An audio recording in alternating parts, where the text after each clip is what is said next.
বাংলায় এসআইআর শুরুর পরেই মঙ্গলবার মুখ্য নির্বাচন আধিকারিক দপ্তরে সর্বদলীয় বৈঠক হয়।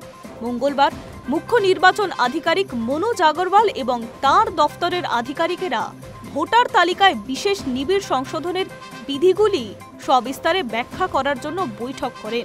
সেই বৈঠকে থাকেন স্বীকৃত রাজনৈতিক দলের প্রতিনিধিরা। এই বৈঠকে উপস্থিত থাকতে দেখা যায় তৃণমূলের তরফে ফিরাদ হাকিম, অরূপ বিশ্বাস, রথীন ঘোষ, সিপিএম এর তরফের সুজন চক্রবর্তী, শ্রমিক লাহিড়ী, পলাশ দাস।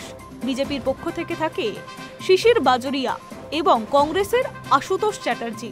এরপরেই সর্বদলীয় বৈঠকে শুরু হয় হই হট্টগোল, বাকবিতণ্ডা বিরোধীদের। সিইওকে উদ্দেশ্য করে চিৎকার তৃণমূল ও সিপিএম এর।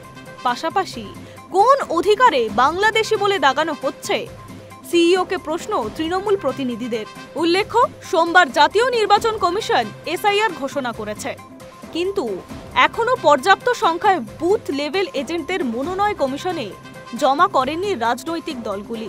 সেই প্রসঙ্গও উঠে এলো বৈঠকে, কারণ সংশ্লিষ্ট নিয়ে এসআইআর এর কাজ করবেন কমিশন নিযুক্ত বুথ লেভেল আধিকারিকেরা।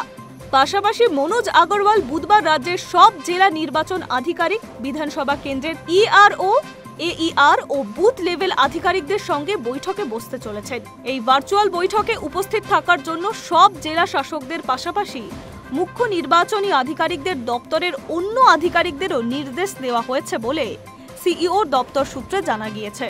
পাশাপাশি বুথ লেভেল আধিকারিকদের নিরাপত্তার বিষয়টিও খতিয়ে দেখতে ভারতীয় নির্বাচন কমিশন আলাদাভাবে তাদের সঙ্গে বৈঠকে বসবে বলেও জানা গিয়েছে। Hi News network.